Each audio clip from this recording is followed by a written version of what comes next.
With just 2 months to go to the general elections, is the IEBC ready? That is the big question tonight. And we have the IEBC CEO Ezra Chiloba in studio to answer to some of the concerns that have been arising in the last few days. First, of course, and on top of your agenda is to show that you are carrying out a process full of integrity and credibility. And you just cleared a few names of those who have been blacklisted or red-carded by the EACC. Why did you ignore this particular advice from the EACC? Well, we did not ignore any advice from the ESEC. You remember the process of vetting of candidates was a multi-sectoral approach. And by the time we were commencing the process of vetting candidates, we had not received reports from the different agencies. So the ESEC report was the first report we were getting at the time when the process of nomination had commenced. And the fact that somebody has been cleared by the returning officer does not necessarily mean that they shall be gazetted. If there's evidence that comes along the way that indicates culpability, then necessary action shall be taken. So it's the question of having information, credible information, that will guide our decision making. Was the EACC information not credible enough? I mean, they gave us information, but we also sent back some of the reports. On some of the 83 names. That exactly. And we asked for more information in terms of what is the status of some of those files. Because when you get a report that says still under investigations or culpable, what does that mean? Because you know that there's a process, there's a judicial process. Once investigations are complete, you also have the issues of prosecution. And there is an issue of conviction. So we needed a bit more detail so that we are well guided instead of rushing to conclusion. So you raised some questions on some of those names, 83 names, but what of the others? Does that mean that you actually agreed with the recommendations that were given and put forward by the EACC? The ESEC didn't make any recommendations. What the ESEC did was to present a report to IEBC for IEBC to make judgment. All right. Yeah. And of course, whatever they said was they're not fit to hold public office based on their record. No, they never said that. Right. They never said. What was this red card on the 83 names? The red card is a campaign by civil society groups who are championing integrity. The list that was given by the EACC with names of political leaders who need to be looked into. Right. In terms of fitness for office. Right. What was that? Is it just basically saying that we have some doubts, or was it with some credible information? They did not pass an opinion in terms of whether those individuals were fit for office or not. What they did was they categorized the report in terms of which are the cases that we have secured conviction, which are the cases that they've investigated, there's culpability, and therefore prosecution should follow. Which are the cases that are still under investigation? So that is the information that we received. And for us, in terms of making decisions that are just, that are fair, we need to get much more information out of that. And in some cases, the reports were leading us to other institutions. For example, if they talked about questionable academic qualifications, then you have to seek more information from the relevant institutions in charge of education certification.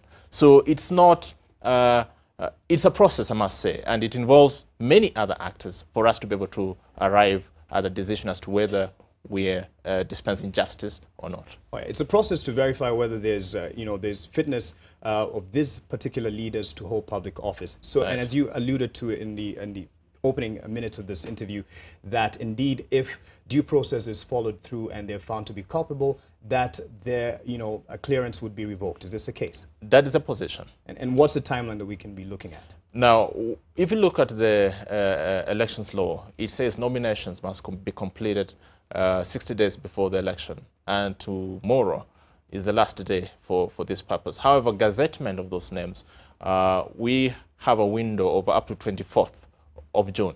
So there's a bit of work that is going on. And an opportunity, if indeed some people are found culpable, for the clearance to be revoked. Then they shall not be gazetted. In terms of preparedness for the elections, and we're looking at a very critical time. We're 2 months to go, 60 days, less than 60 days now, and we have some crucial elements, logistical challenges that need to be handled. And we're looking at, for instance, the printing of the ballot papers, and even the opposition said that it's going to challenge the awarding of the Dubai-based Al Ghurair company, the 2.5 billion shilling tender. Are you concerned in terms of this delaying the process? Are we still on course? Well, I think for preparedness, if you ask us what are the priorities that we are faced with now, one is to get our ICT right for the elections. The second bit is getting the register right. Those are our critical priorities now, and they will involve many other actors. With regards to the ballot paper printing, I mean, my take is that we must reflect and ask ourselves, are the decisions we're making right? Are the decisions we're making legal? And if the answer is in the affirmative, then we have to proceed that way. Because at the end of the day, the country has to move on. The country has to prepare for elections. And I think everyone is interested in ensuring that the elections are credible. Right. So with regards to ballot papers, I think we've made progress in that area. We're not worried about that now. Where we have concern that we have to do much more is around the voter register. Remember that tomorrow is the last day for verification. Right. And the law says that once you verify, then you have to move to the next step, amending the register based on the findings that you have found out in the field. And that is now the task ahead. And what are the timelines there? What can we expect to have the, a clean voter register? It depends really on the magnitude of the challenge. There are two things. There's the verification exercise. At the same time, we have the findings of the audit by the KPMG. And just now to state that tomorrow we expect KPMG to hand over the report formally to the Commission. So we are keen on implementing some of the recommendations that they have come up with in the report. So those two processes must ensure that we have a credible register before we go to election. So we only have a window of 2 weeks before we move now the register to the next step, which is certification, as well as loading the data into the kits for purposes of the election. You've spoken of loading the data, and there's some development not too long ago of two of your staff, actually, one head of IT and the other director of procurement, having lost two crucial, or at least fired two crucial members of the team. Is this going to derail the process? And was this connected in any way to the procurement, or rather the awarding of the tenders, as has been touted? What I've tried to avoid is really to talk about individual rights in the press over this matter, because I know there are other processes going on with regards to their contractual relationship with the Commission. But what we've done is that we must be able to adapt as fast as we can to ensure that there's no gap that is left. And where we are now, we've moved forward.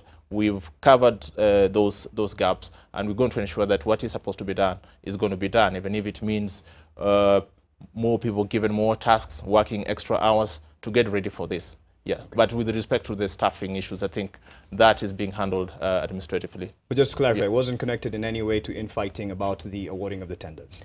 Not at all. All right. Not at all. All right. And just to also clarify, you say the process is now moving on to the voter register, which everyone is asking about, and that should be expected, giving a guesstimate. In terms of timelines? Yes. First of all, what is important is that Kenyans have been expecting the audit report. Yes, yes. And that is going to happen tomorrow.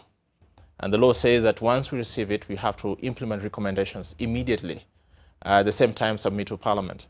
So it is how we implement those recommendations that we can guarantee the completion of the register exercise. We have 2 weeks window from our planning perspective. We have 2 weeks window. By 17th of this month, we need to have made significant progress going forward. There's one aspect that is critical for us that we must appreciate, that we're going to have more than 45,000 kits to be deployed during the election. And each kit will carry data for the polling station. Yes. And transferring that data from the central database into the kits is work. And we must set aside not less than 30 days to get there. So our processes are such that we certify the register in time, looking at the period between 17th and 20th, and then start the process of loading those the data into the kits for purposes of deployment now. If we don't do that, we run the risk of having done part of the work before the election. So we are really working under constraints of time. But our guarantee is that we're going to ensure everything is being done right for the sake of ensuring the election is credible. A lot of work in your hands there to handle. Ezra Chiloba, CEO of the IEBC, all the best with you and the team.